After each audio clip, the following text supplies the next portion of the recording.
Karen mentioned earlier, we went to the Dominican Republic just a couple weeks ago, and just a brief overview of what we do. Medical clinic. We go to about 5 different villages and serve, I believe this year we saw about 600 people. And we also do vacation Bible school. And I just want to thank you all, first of all, because the support for the trip has been overwhelming. This is just something that, Katie and I have been doing, and then Sarah hopped on, and when Sarah hopped on, the support for the trip was just amazing. So, we've been collecting vitamins. That might have been a big thing that you might have heard about. And this year we had enough vitamins to give vitamins to everyone who really needed them, like pregnant women and very sick people. And then we actually had some left over that we could leave at the school. The school's there, so that was great. And the most important thing I'd say about the trip is people. And so both of us have some stories about people. And I'm going to let Sarah talk, and then I had a really amazing experience when I went down, and I was really moved by some of the encounters that I had, and one of the most prominent. You put that closer, honey. Okay. One of the things that touched me the most was we were at this little town by the beach, and we were doing the children's activities there. And a little girl pulled me aside, and she handed me a note. And I couldn't really, I speak a little bit of Spanish, but we weren't really conversing very well. But the note said that she lived with 5 brothers and sisters and her mom, and that they didn't have enough money for clothes or for food, and that their mom didn't have a job, that they were sleeping on the floor, they didn't have beds or anything. And they hadn't eaten for 13 days because they don't have the money for food. And she was just asking our group to help her and to get them clothes and food and stuff. And that just really moved me, because I've never known what it's like to not know when I'm going to get my next meal, or to not have enough clothes to wear. And I always have a bed to sleep in, and I always have support for everyone around me, enough money for the fundamentals of everything. And another thing that happened, we were in this town, Esperanza, and they don't have clean drinking water down there, so we try to bring enough water to give the kids. And it's really, really hot down there, and we're all running around and sweating and everything. And so a bunch of people came up to me and asked me for water. And at that point, it was pretty late in the day, and we didn't have any more water to give them. And I had to tell a bunch of the kids that, we didn't have any water for them, and they didn't have any way to get water. And it's just really hard to see how people have to live like that, and to not have something so fundamental as water. And it really opened my eyes, and it makes me appreciate everything that I have here so much. And down there, everyone is so nice, and you can tell there's just so much love in all these people down there. And you can also tell that their relationships are a lot closer. A lot of people pointed out down there that they would see little kids, brothers and sisters and stuff, and they would help them with everything, and there would be a 4-year-old boy with his 2-year-old brother or something, getting him an extra crayon, or just, being there for him or playing with him and stuff. And so I think that we sometimes take for granted everything that we have, and just being down there with all these people and seeing how much they don't have, it really just, makes me think about how lucky we are. Sarah, can I ask you a question? I know, put you on the spot. You're not really supposed to tell people when you fast, because it's supposed to be between you and God, so don't tell anybody. I'll tell them. She came back and felt like she wanted to fast for 13 days, was it? What? Well, what? 10 days. 10 days to see what it was like for this little girl not to have food. Can you share a little bit about your fast, how that went, why you did it, and what that meant to you? Because I think fasting is just one of those things that we don't talk much about in the church, and I think it's a powerful, powerful force. So, when I got the letter from the little girl, it just impacted me so much, and I just felt like it was the right thing to do. Just because I feel like I've been to Costa Rica 7 times, and it's pretty much the same situation. So I'm always, around all of it.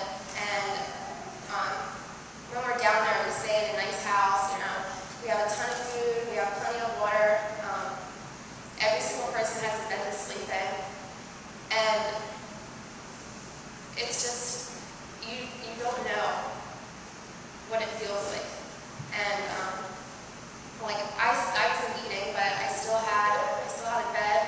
I had a ton of clothes. But I just felt like I needed to be able to put myself in her place. And it was really hard, and I was tired all the time, and just I have so much food around me, and just thinking about not even knowing, when you might be able to get a little piece of food. And it was my fast is really good for me, I think, because it really showed me what it's like to be hungry. I've never been hungry in my life, and I think that if I understood better, what it's like, then it'll be easier for me, to get closer to the people down there to help for it. Well, I'm very proud of you, and I'm sure we all are. That was a hard but wonderful thing to do. It's fun. Thank you. So you're going to see this sign up here. This is outside the school in Santiago, which is the old capital of the Dominican Republic. And it says, Serviendo Jesus, Serviendo Ustedes, which means serving Jesus, serving you. And we try to hang this sign up wherever we go because, of course we try to live our faith. But sometimes, we want to make sure that people know that we're there because we're loving them because we love God. And so Mark, would you hit the next slide? So this is one of the people that God loves. This is Mary, and she's 12 years old, and she's been Katie's friend for 6 years now. And I got to know her. I hadn't met her before this year, and so of course I got to deliver some gifts from Katie. It's great being Santa Claus. And since I was delivering those gifts from Katie, I was instant family to Mary. If I'm Katie's husband, then I'm in. So Mary, she hugs me, she leads me around, she shows me everything, and then she takes me out behind the church, and she says, "That's my house right there." And these houses are not, they're humble, but they're not depressing. I mean, they're cinder block houses, and they're very basic. But this house was probably 15 by 15. It was a small room. And then she said, "Well, the house worked out real well for us until there were 10 of us. My father, my mother, and my 7 siblings. And so then my mom had to move to another town with some of the family. And so that's part of Mary's life. Mark, the next one, please. So this is Marcos. He's in the town of Esperanza. Marcos is probably one of the hardest workers I've ever met. And it might be because these pictures aren't too great, but you can see on the right one especially, his right shoulder, or his left shoulder I suppose, is a little bit deformed. And I think that's because because of that, he works twice as hard as everyone else. And he's a really great guy. The kids really look up to him. And of course, the shoulder is that way because his dad gave him so bad when he was young. He's deformed like that. But you wouldn't know it from just talking to him. So that's Marcos. Elmo's my buddy. He's 18, and Elmo wants to go to college, but he's just a kid. He likes to play the guitar, but he can't. This is the Higby's guitar that they so graciously lent. One more thing about Noel.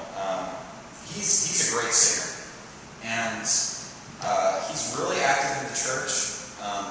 He's got a really nice voice, and it's really a miracle that he's in the church at all, because his mother actually practices witchcraft. So the church has been quite a force in his life, and then finally we have Junior again playing the guitar. We just wondered, do we have an impact on the lives of these kids at all? Junior wrote this letter to Katie. Katie gave Junior a gift as well. And, he says, "Thanks very much for being a good friend to me. Please, I beg you, never forget me. With love, your brother, William Christ." It's much longer than that, really, but Junior, again, 16 years old, just a kid, real good kid. Got one of the best smiles I've ever seen, I think. So the challenge for me is to take the nebulous, starving, the homeless, the thirsty, the naked, and to remember, these are my friends. That's Junior, that's Elmo, that's Marcus, that's Mary, and they are real people who I know. And part of my job is to come here and to tell you, I know these people.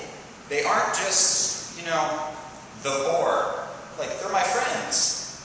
And I think that it sounds silly, but when you think of it that way, that these are actually members of the body of Christ, how could we not serve them? How could we not love them and take care of them to the fullest extent possible?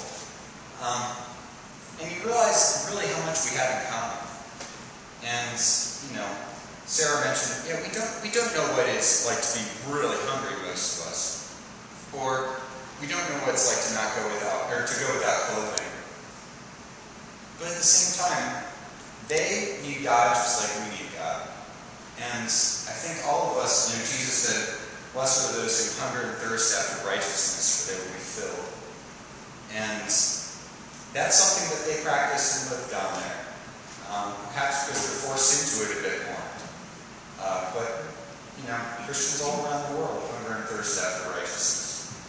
And so I think that we're going to